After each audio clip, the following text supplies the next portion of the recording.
Magandang gabi mga kaibigan, mga kapatid, mga kababayan. Ngayon, isa naman pong mahalagang isyu ang ating pag-uusapan. Kamakailan po ay nabalita natin yung nangyari sa Paniki Tarlac, saan po isang pulis ang pumatay ng mag-inang Gregorio. Kamakailan lamang po yan, itong bago magpasko. At ang kwento po doon, di umano, ay dahil nagpaputok ng buga itong biktima, yung Anton. Nagising yung pulis, pinuntahan sa bahay at aarestuhin daw yung tao. Pero ayaw sumama yung tao at pinipigilan ng ina. Kaya ang ginawa ng pulis, binaril yung mag-ina. So, brutal po ang pagkamatay ng mag-inang Gregorio mismo sa bahay nila. Ngayong gabi naman po, napanood po natin sa Facebook yung isang pulis na nakasibilyan din. Yung Gregorio, yung nasa Paniki Tarlac, take note. Off duty din siya, nakasibilyan din siya. So, mukhang hindi pulis talaga. Although kilalang pulis sa vicinity. Ito namang napanood natin ngayong gabi sa Facebook. Viral din. Kahalintulad din halos. Pilit na inaaresto yung isang tao na wala ring warrant. Pagkatapos, pinipigilan din ng mga kamag-anakan. Ang pagkakaiba nga lang, yung pulis, hindi bumubunot ng baril. Pero hindi naman natin natapos yung panonood kasi parang putol yung video. So, dahil po dito sa mga ganitong, at alam natin marami pang ibang mga insidente na kahalintulad na hindi rin natin nakikita, napapanood. So, pag-usapan po natin, ano ba talaga ang tamang paraan ng pag-aresto? O paano gagawin ng pulis? Ano ba ang tamang proseso para ang ng pag-aresto ng isang pulis? Ito po yung pag-uusapan natin. Nang sa ganon, maging maliwanag sa ating mga tagapakinig, mabigyan natin sila ng guides kung paano. Sa ilalim po ng batas, general rule, hindi ho pwedeng hulihin ang isang tao nang walang warrant of arrest. O hindi rin po pwedeng pasukin ng pulis ang kanyang bahay para halughugin kung wala pong search warrant. Ito po ay nakasaad sa saligang batas. No person shall be arrested without warrant of arrest, nor any house be searched without search warrant. Ano po ba itong warrant of arrest? At sino po ba ang nag-i-issue nito? At kailan po ito ini-issue? At saka ano po itong search warrant? Sino nag-i-issue nito? At bakit ito ini-issue? O nagpapalabas ng order? Pag sinabi po nating warrant, ibig po sabihin yan kautusan. Kautusan ng huwes na hulihin ang isang akusado, inaakusahang kriminal. O kaya ay yung search warrant naman, kautusan na ipinalalabas ng isang huwes para halughugin ang isang bahay sapagkat di umano mayroon doon nakatagong mga kontrabando. Sabi sa batas, fruits of the crimes, mga ninakaw, or tools used in the commission of the crimes, mga baril, mga armas, kung ano man yan. So pag-usapan pa muna natin itong warrant of arrest. So that is the general rule. No person can be arrested without warrant of arrest issued by the judge. Yan po ang rule dyan. Paano ba nag-i-issue ang judge ng warrant? Kapag ang tao po ay may kasong kriminal, halimbawa po nakagawa siya ng krimen, ang pulis po ang nagpapile ng kaso. Saan po ipinapile ng pulis yan? Bakit pulis ang nagpapile ng kaso? Kasi po nakalagay sa rules, sa batas po, yung ahensya ng gobyerno na nagpapatupad ng batas na yon na nilabag sa pagdating sa krimen, yung mga batas kriminal natin, ang nagpapatupad po niyan pulis. So, ang nagpapile po niyan, yung biktima, saan siya magpapile? Sa pulis. Tapos ang pulis po, nagpapile. Pwede rin naman na dumadaan siya sa pulis o pwedeng kumuha siya ng abogado para i-file ang kaso sa piskalya. Sa piskalya po, sa prosecutor's office. Ina-evaluate po yan ng piskal. Pinagsasubmit po ng sinusubpinahan yung akusado para sagutin niya yung mag-submit siya ng counter affidavit niya at magdidinggin niyo ng piskal, evaluate, at kung nakita po ng piskal na may probable cause, may sapat na ebidensya na talagang ang kaso na itong akusado na ito ay nakagawa ng kaso, isasampa po niya yung information na tinatawag yung demanda. Ang piskal po magpa-file ng demanda sa husgado. At pagka-file po niyan, mag-i-issue na ng order, ng warrant, ang husgado. O pwede rin naman na i-evaluate din ng husgado yung isinampa ng piskal. At kung walang basehan, pwedeng i-dismiss ng huwes sa halip na mag-issue ng warrant, i-dismiss lang niya ang kaso.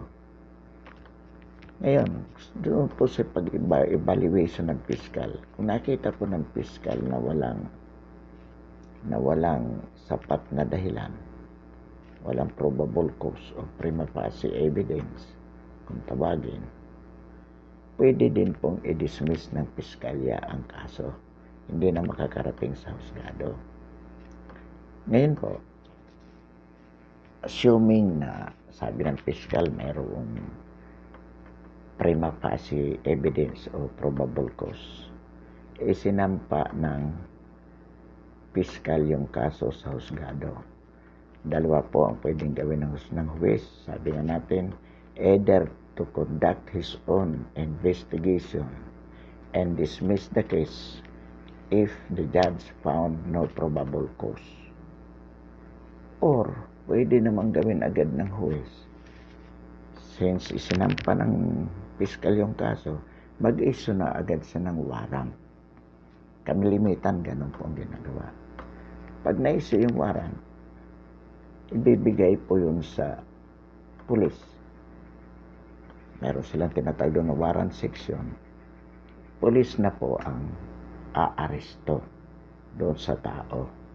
Kapag may warrant of arrest po, dapat sumama yung tao.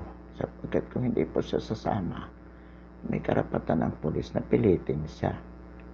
At kung lumaban siya, pwede na nga siya doon baril.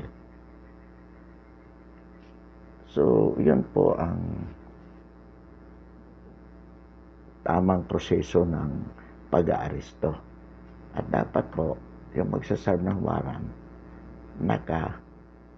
uniforme siya kasi nasa duty siya nung siniserve niya yon. Ang sabi po dyan sa rule ng warrant, hanggat mari araw, maliban na lang kung talagang kailangan iserve yan ng gabi sapagkat nagtatago yung tao. Ganon din po sa search warrant.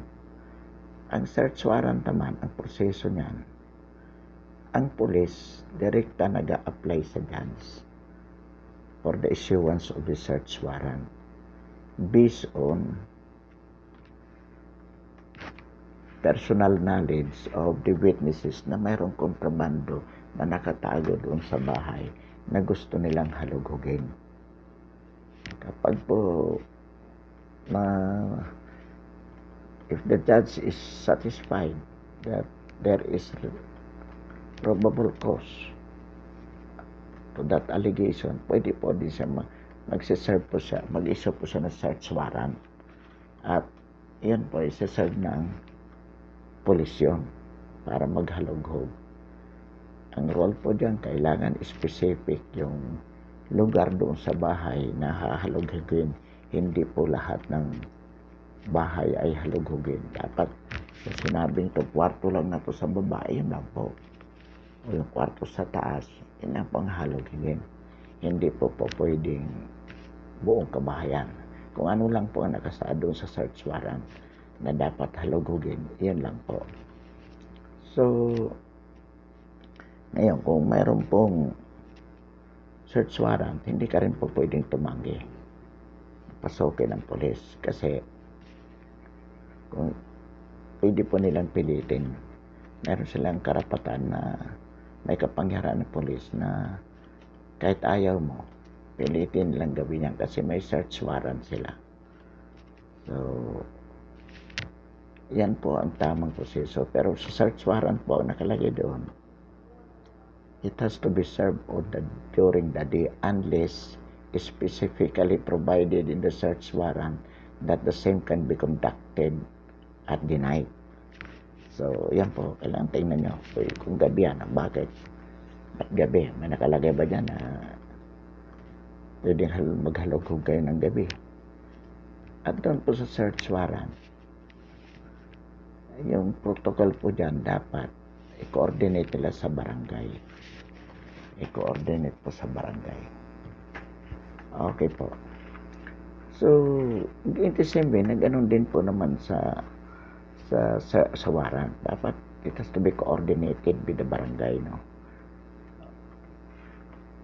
Dapat may coordination. So, bakit po? Kasi alam niyo, may pobya din ang pamilya ng taong inaaresto na baka mamaya may salvage yan. So, pinaka maganda po, samahan ninyo. At lalo na, dapat may barangay. Hanggat maaari. Kaya nga po dito, malaki ang role ng barangay. So, yan po yung tamang proseso ng pag-aresto. May warrant. Pero po, ang nakalagay sa rule, pwedeng arestuhin ng pulis na hindi niya dala ang warrant. Pwede rin po. It is allowed in the rule. Pero pag hinanap yan, pagdating sa presinto at hinanap ng akusado, dapat ipakita ng pulis yung warrant of arrest. So kung may ganun po, halimbawa, wala siyang may pakita, sabi niya mayroon pero hindi namin nadala, pwede rin pong sumama. Samahan na lang ng pamilya. Okay, ng barangay. Kung mayroon pong ganun, na aresto o maghalughog ng mga pulis, coordinate with your barangay. Para at least, ang barangay kasi nandoon, authority yon. Pero he is there to assure you na there is nothing bad will happen with you because the barangay officers is there to protect you. So, ganun po. Yan po yung tamang pag-aresto. Ngayon, meron tayong tinatawag po na warrantless arrest. Ibig sabihin po, ang pulis pwede pong umaristo ng walang warrant na inisyo ang judge. Ano po yung circumstance, mga pangyayari na kung saan ang isang tao ay pwedeng arestuhin ng walang warrant? Ito po yung exception to the rule. Bakit? The general rule, as we said, is no person can be arrested without warrant. Exception to this rule, however, is the so-called warrantless arrest, otherwise also known as citizen's arrest. Kasi dito po, under these circumstances ng under warrantless arrest, kahit hindi pulis, pwede pong umaresto. Kaya nga tinatawag ito na citizen's arrest. Ano po yung mga circumstances o pangyayari na kung saan ang tao ay pwedeng arestuhin ng pulis o ng kahit sino na walang warrant of arrest? Kung ang tao pong ito is caught in the act of committing a crime, nahuli siya sa akto na paggawa ng krimen. Number 1 po yan. Number 2, he is caught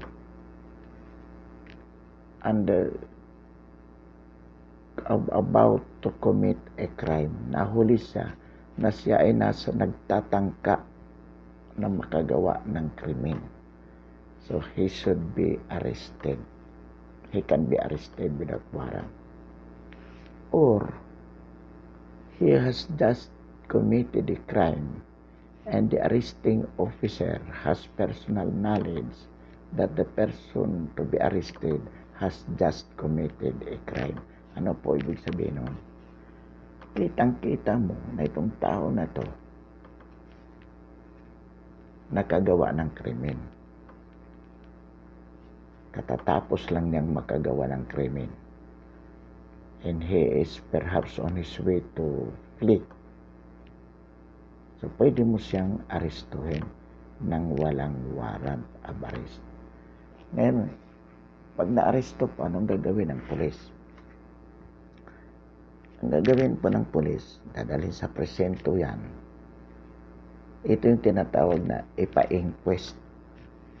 Naririnig po natin yan, yung inquest. Sa presinto o kaya doon sa opisina ng piskal, meron po yan naka-detail palagi na tinatawag na naka-duty. Na kung may mahuli ang pulis, kahit gabi yan, kahit anong oras, o i-inquest nila. Pero ngayon, kumbaga, kung nahuli, dadalhin mo na sa presinto kung walang available na piskal. That first hour, office hour in the following day, dadalhin po yan sa inquest piskal. At investigahan po. Pag nakita po ng piskal na mayroong sapat na dahilan,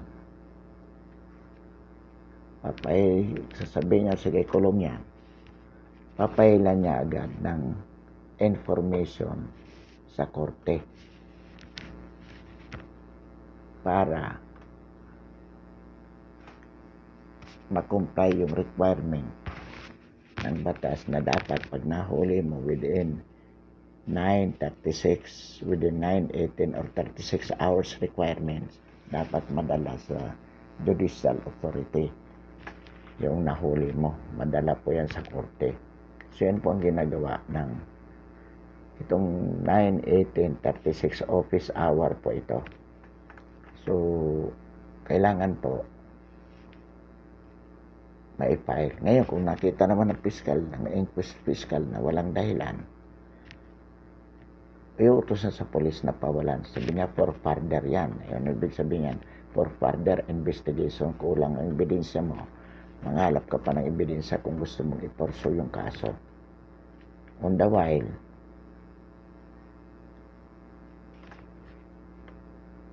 palabasin mo na yan. So yan po yung proseso. Ngayon, kapag may warrant of arrest po, o kaya nagkaroon ng tinatawag ng commitment order ang judge dahil nahuli sa akto na inquest, mag-issue ng order yung judge na ikulong na yan, hindi warrant, commitment order na tawag doon kasi nahuli na ibig sabihin ikulong nyo na yan. Kung billable yung kaso, pwede pong magpiyansa yung tao, at dapat para hindi siya nakakulong habang tumatakbo ang kaso, magpiyansa siya. Pero pag merong mga kaso na hindi po billable, yung tinatawag na heinous crime, katulad po nung nangyari sa Tarlac, murder, rape, plunder, ito po yung mga ilan sa mga heinous crimes, unbillable po ito, hindi po pwedeng magpiyansa. So ngayon po doon sa search warrant, meron po rin tayong tinatawag na waiver. Na ibig sabihin, yung police dumating sa bahay mo, maghalugog sila. Wala silang search warrant, pero pinapasok mo. That can be a valid waiver. Hindi ka tumanggi. Sabi ng police, andito kami para mag-search. Sabi mo, sige, tuloy kayo. That's a valid waiver. So, pwede ho silang maghalugog kahit walang search warrant. At saka yung tinatawag na hot pursuit, yung tumatakbo pong kriminal, pumasok sa bahay, nagtago, pwede po yan. That can also be considered a valid waiver. So, ito pa yung mga circumstances, yung tamang pag-aresto, no? Ngayon, kumbaga, sapagkat malimit pa itong mangyari, katulad ng napapanood natin, katulad sa Paniki Tarlac at saka sa yung napanood natin ngayong gabi.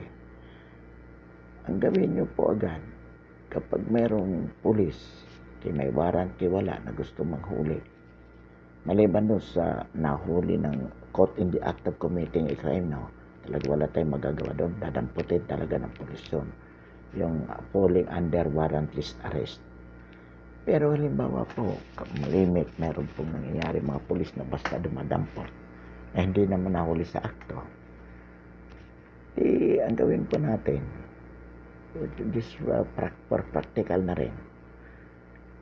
Habang yung iba, nakikiusap sa pulis, pinipigil-pigil na huwag dalhin kasi wala namang warrant.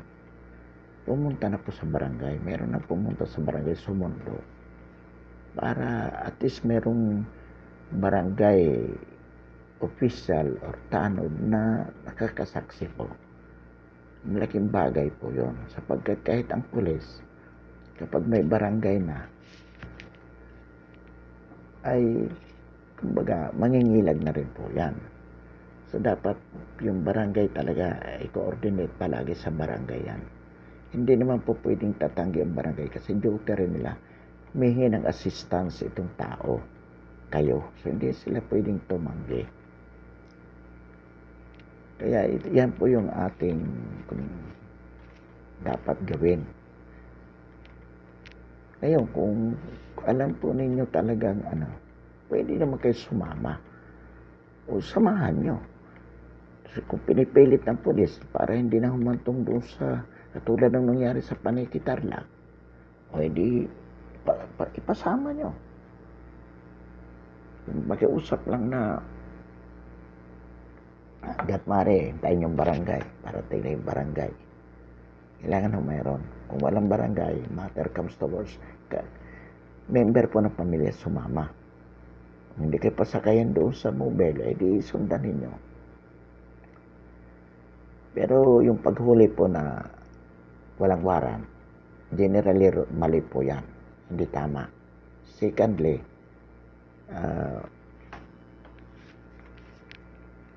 kailangan po dapat kung naka-uniforme sila hanggat maaari. Kasi baka mamaya nagpo-pulis-pulisan lang din yun, hindi man natin kilala. Hingan nyo ng identification. At i-video po. Sinasabi ni General Sinas na huwag mag-video. Magpunin yung Baga, para may ebidensya po tayo. Marami namang, at saka huwag lang isa. Dapat buong pangyayari hanggang sa katapusan maibidyo kung ano talaga nangyari. Para nang sa ganun po, na kumpleto natin yung informations. Malaking bagay po yan. So, hindi naman po talaga nakakatakot. Yung katulad ng nakikita natin na nagpapanik yung mga mag-anak, hindi po dapat kasi habang nagpapanik kayo, mas lalo lang po ma-aggravate yan. At saka lalong ang kaala ng mga pulis tama yung kanilang ginagawa. So, at dito sasamantalahin din po natin ang panawagan natin sa PNP as an organization. Chief Sinas, patunayan mo na karapat-dapat ka sa tungkulin mo. In general, we are supporting the PNP as an institution. We want the people to respect the institution. Dapat ang ma-build up yung tiwala ng tao sa PNP. Na ang PNP ay hindi isang institusyon na tinatatakutan ng sambayanan. Bagkus ito ay isang institusyon na protector nila. Patunayan nyo po ito sa pamamagitan ng performance ng inyong mga pulis. Yung mga lumalabag, lalo na sa tamang proseso ng pag-aresto at pag-search, parusahan po yan. Huwag po tayo matakot na tanggalin yung mga yan sa serbisyo. Marami pong papalit sa kanila na mas matitino. Yung we support you in this war against drug, against the CPP and PA. We do not believe in them pag sinasabing you are planting evidence against them. But sa mga bagay po na katulad ng napapanood natin sa video, yung paraan ng pag-aaris ng mga pulis, hindi po tama na pipersay nila. Hindi ito'y talagang mamamatay tao, pero yung mga petty crimes lang dyan, pipilitin ninyo. Even din, kahit na medyo hindi naman lumalaban, i-coordinate ninyo po sa barangay, sapagkat mas may tiwala ang tao sa mga barangay officials dahil kalugar nila yan. Kayo hindi nila kilala, lalo na kung ang dating nyo maangas, hindi na kayo uniforme. So, inuulit natin ito. General Sinas, DILG Secretary Anyo, being the chairman of the Napolcom, kailangan turuan ninyo ng tamang pag-aristo na sa paraan na hindi katatakutan ng mga kamag-anak ng inaaristo. At kailangan dito din ang education sa mga tamang sa mga barangay para pag pumunta ang barangay, makakatulong din sila sa paliwanag sa mga kamag-anak na hindi po, sige, huwag kayo matakot, pasamahin ninyo, sasama tayo doon. Hindi po mapapaano yung kamag-anak nyo. Kasi may phobia po ang mga, lalo na mga nanay, mga asawa, kapatid, kapag inaresto yung kanilang kamag-anak. So, ilagay po natin ito sa tama. Let us do it at the same time educating the accused and the relatives na yung hindi sila dapat matakot sa mga pulis na nagsiserve ng warrant. Kasi magagalang ang mga pulis, kagalang-galang at nagpapaliwanag ng tama. Hindi yung dadaanin nyo sa pwersa. Very discouraging. Pag hindi po nabago yung napapanood na sambayanan yung ganyang paraan, matatakot po sa mga pulis. At hindi lang basta matatago. It will sow hatred against the institution kapag hindi po ito nabago. On the while po, maraming salamat at magandang gabi. Happy New Year po.